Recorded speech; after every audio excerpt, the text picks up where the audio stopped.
Do you remember, was that unhappiness spilling out everywhere?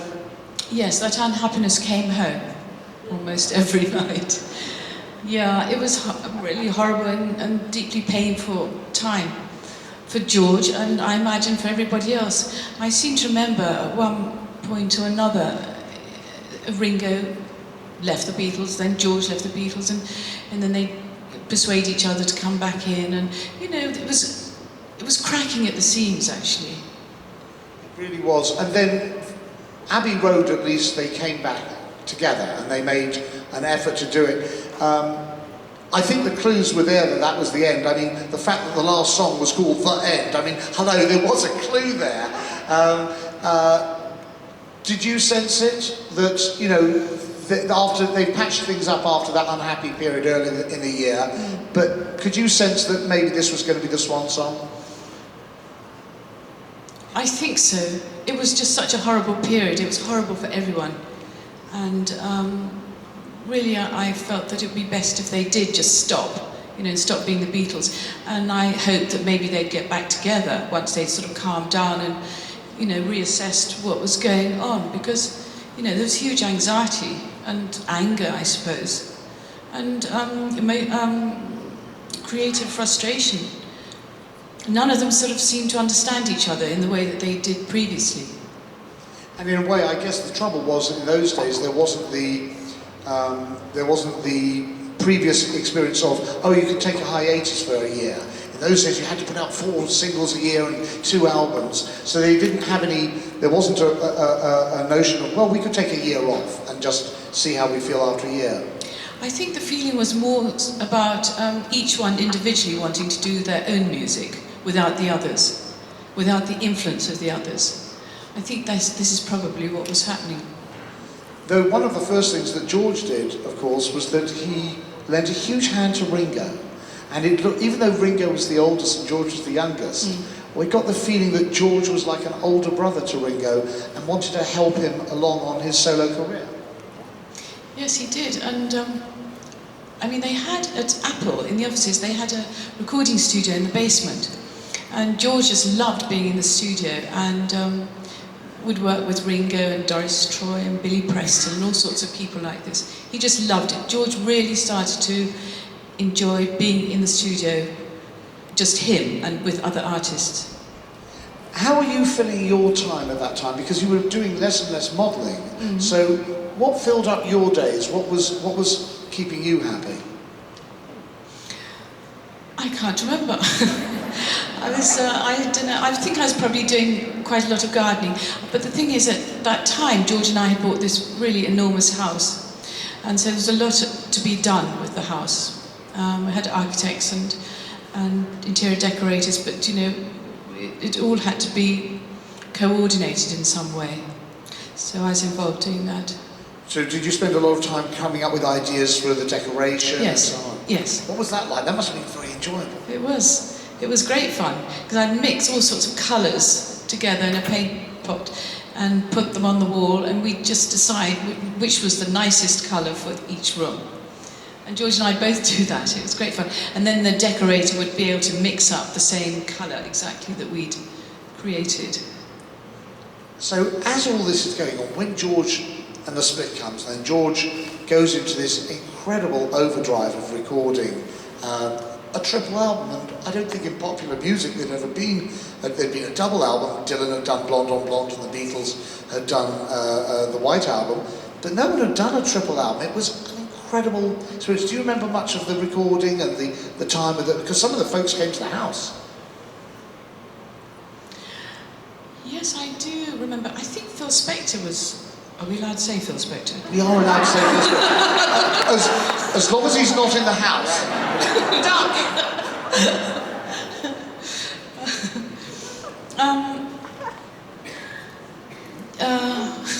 Where were we?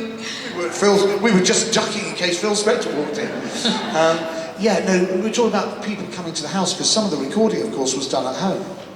Yes, George had a fantastic studio in the house, and an awful lot of musicians would come and play, and that was always fun. It was great, because, I mean, it meant that George was in a really good mood, actually, because, you know, he loved playing, and he loved being in the control room as well, producing.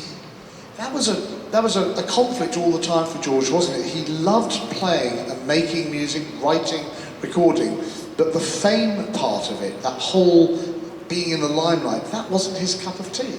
No, he hated it, actually. He really disliked everything that the fame, or the attention that the fame brought him. I think he was rather frightened of it.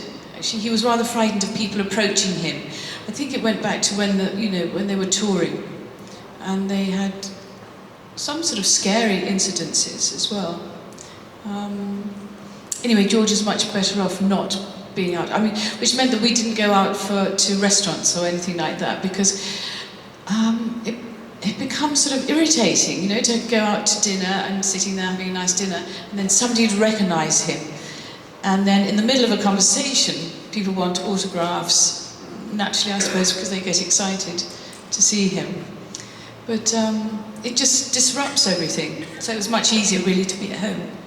In a sense, I mean, I guess when this started, the Beatles started, and George became a musician, the notion of that level of fame was improbable. It wasn't, from a group from Liverpool to be that successful, that they could be in a restaurant and people would bother them, that must have just been beyond anybody's scope to imagine.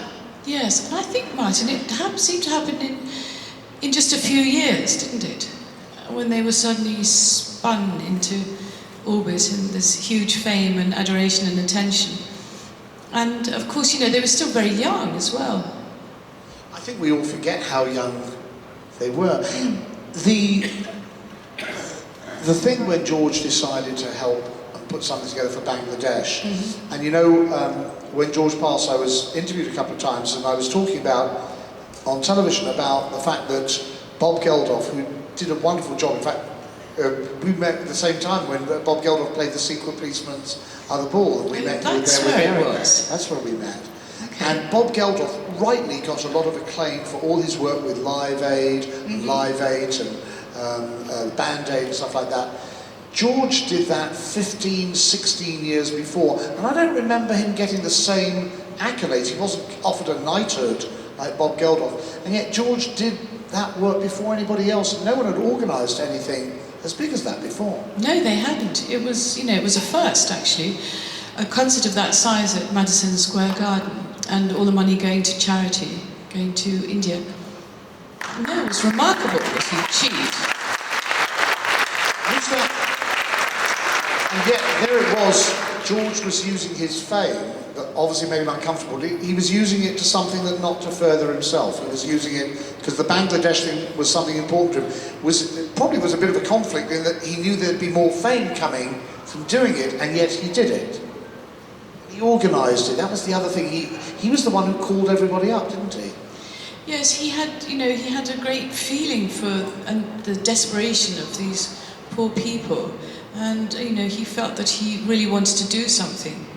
And, he just did his utmost in a very selfless way, because clearly, as you say, he really didn't want any fame for himself.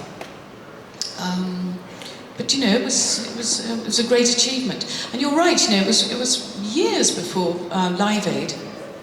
Yeah, Live Aid was 15 years later, 1985. 14 or 15 years after Bangladesh. Now, with George, you were friends with other musicians who came into your life, and you seemed to inspire them. It seemed impossible for you to walk by a musician without them popping up a song. I mean, it's not possible. I mean, you've got to be a little bit flattered about that. I mean, Eric, bless him, who I had the pleasure of knowing, and that's how we first met when you were there. Eric was like writing songs right, left and centre about you.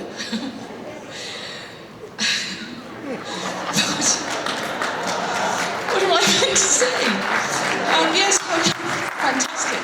And again, deeply flattering, and I'm blushing, it's so embarrassing. No, you're not blushing at all. But it was... did you ever feel, well, what the hell have I done to deserve all this attention?